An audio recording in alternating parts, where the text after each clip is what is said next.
You guys, Aaron here. And today I want to talk about a lot of different stuff that's going on in Road to Survival currently. A lot of stuff has kind of just been sprung on us all at once. I figured I'd talk about it. There's four main things I want to talk about. Let's get right into it here because I don't want to make this video too long. Headshot stash, complete garbage. It's princess cards and dog paw pins. Three main problems I have with it. I guess one problem is related to the other two problems, but the odds that they're showing are garbage. It just shows 67% for the S-Class collectible, which is the princess cards, or 33% for the dog paw pins. But it's not really specific on how much, like, what the percentage is on each amount, because they group together 1,000 princess cards and 100 princess cards into one percentage. It could be like a 0.5% chance to get 1,000, and then like 60% chance to get 100. Like, we don't know. Again, these odds that they're showing here are complete garbage. I hate how they do this. They do this with a lot of the pay to win stuff, like completely pay to win. A lot of the wheels and stashes and stuff. It sucks. Second thing is the cost of this. The first pull, currently there's an offer for $1 for one pull. Obviously, they're not selling this for $1. It would be nice to know how much the price increases by with each offer, because you're kind of just going blindly spending money on this. You don't know how much it's going to cost in the end. But what it really comes down to is a lack of communication. You need to post this stuff on the forums or something. Like, post proper odds and post what the price would be for each offer, like how much it goes up by. It's super annoying. They do stuff like this all the time. And every time they do this, I'm going to complain about it because it's garbage and I hate how they do this. It's really kind of scamming almost, honestly. But enough on the headshot stash. It's garbage. I don't recommend spending money on it. Like, for me personally, I still need like 4,500 princess cards. So minimum I have to do at least 5 pulls. And I don't know what the cost is going to be. I mean, I know the first pull is $1. I think the second poll someone posted on the forums said it was only like $2, but still, we don't know after that what it's going to be. So screw this stash. Next thing I want to talk about. You can see here, we have Davy. Still 5 days left, 16 hours. Usually there's been an S-Class toon every 2 weeks. So there should still be 5 days left before another S-Class toon. But if you go over here, we have S-Class Tiffany. She was released about 2 days ago. So 1 week after Davy. A weekly S-Class toon, is that what we're going towards? I don't know. I mean, this toon in general, if you look at her, isn't anything amazing, honestly. Okay, I hate how they do this. I just want to look at the S-Class version. There we go. Specialist skill is alright. Weapon is pretty solid. AR kinda okay. Stat-wise, she's pretty solid.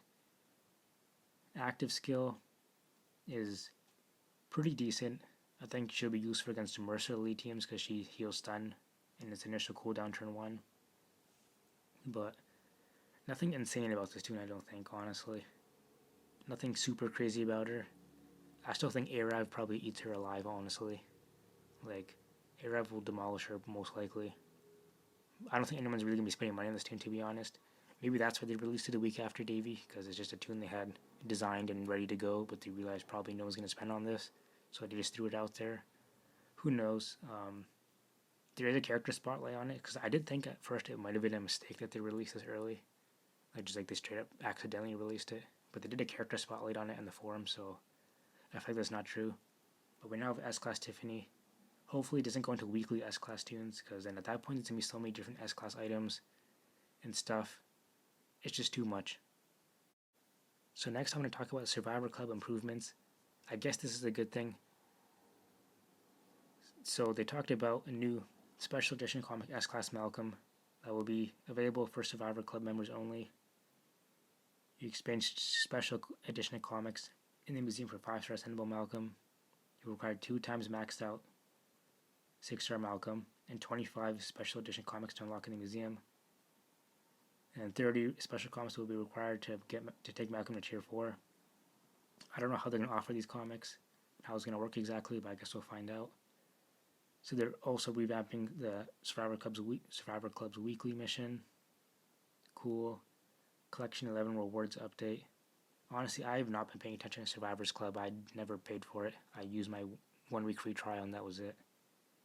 But I guess if you remember, it's cool. I think it's just too expensive. Like, it's $32.99 Canadian. I think it's $24.99 American. I could have Apple Music, Netflix, Disney Plus, whatever, and still have a couple of dollars left over for the price of this. I don't know though. Not a huge fan of this. But the Toon Malcolm, I don't think it's anything super amazing. We finally got a melee elite S-class Toon, but if you look at his leader skill, it's only plus 30 attack and a huge bonus to AP when attacking. The S-class Toons that have an leader skill like this usually have a plus 50 attack, so they nerfed him a bit, I guess, because he's going to end up being cheaper than a normal S-class Toon. 400% damage to a line of enemies. Those enemies get disarm and daze for 2 turns. That's decent, I guess. One other character recovers from normalized up to 2 teams gain 20 plus 20 AP.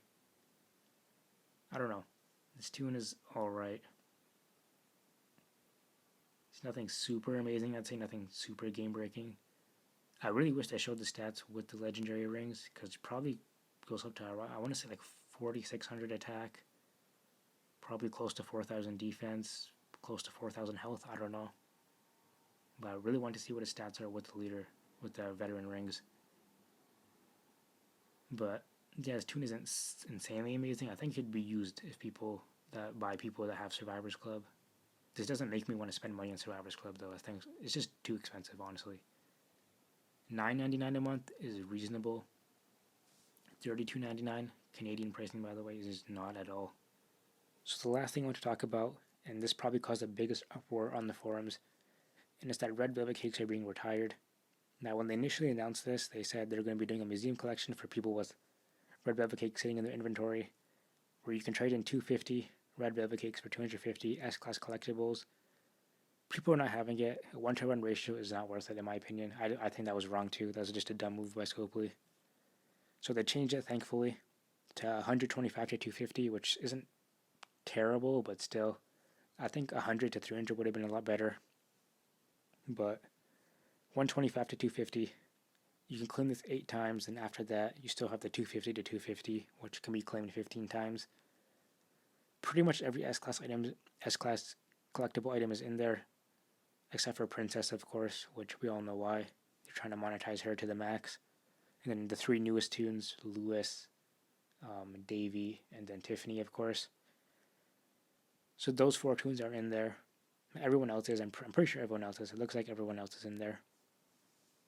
So basically with 125 to 250, you can claim this 8 times. 2,000 S-class items, basically. So it's just not terrible. And then you can claim this one 15 times. I have like 1,600 I think, maybe, red velvet cakes, so I'll be getting a decent amount of S-class items. They'll also be doing a little offer, 25 coins or 25 red velvet cakes. You can buy this 9 times. If you're like close to getting an extra, like pull from the museum collection, you can buy an extra 25 red velvet cakes and whatnot. So I guess that's cool. But yeah, people are not happy about this, because red velvet cakes is like one of the main sources of getting S-class collectibles in this game. It's probably the source, almost, basically, to get the most S-class items, because you're getting, 500 red velvet cakes plus a 6-star Toon was giving you 1,100 S-class collectibles, and then 250 plus an S-class Toon was getting you 1,100 still. So that's a lot of S-class items being left on the table there. I'm taking a wait-and-see approach with this. I'm not super mad about it yet. I just want to see where they go with the game. How they're going to be updating the war milestones, which I feel like the only way to update the war milestones and make them better is adding a collectible choice box in there for S-class items. So I want to see how they update the war milestones, and just like overall, like the amounts of S-class items you can get just throughout the game in general, and see how they update it. Maybe more S-class items and tourneys and that kind of stuff. Who knows where they'll go. So I'm not super mad about it. I mean, even in general, I rarely would get the S-class or claim the red velvet cake collection anyways, because I never had the proper Toons for it. So I'm not super mad about it. But like I said, I'm taking a wait and see approach. See how they update the rest of the game. We'll see where it goes. I think update 22.5 is supposed to be coming out any day now, basically. So we'll see where the game goes. But yeah, people are not happy about this, especially people that spend a lot of money on the game, and they have a lot of Toons and have a lot of red velvet cake saved up. So I can understand why people are mad. I'm not super mad about it, but we'll see where the game goes. Maybe I will be mad about it in a couple of weeks and however they update the war milestones and whatever else they do. But let me know in the comments below though, what do you guys think of Red Velvet Cakes being retired? What do you think of these 2 new S-Class tunes, Survivor Club update, the Headshot Stash? Let me know what you guys think of all this news and all this stuff. It's kind of all happened in like one day basically. They kind of announced everything at once. So interesting to see. We'll see where the game goes. Thanks for watching. Let me know your comments. Let me know your thoughts in the comments below. Peace.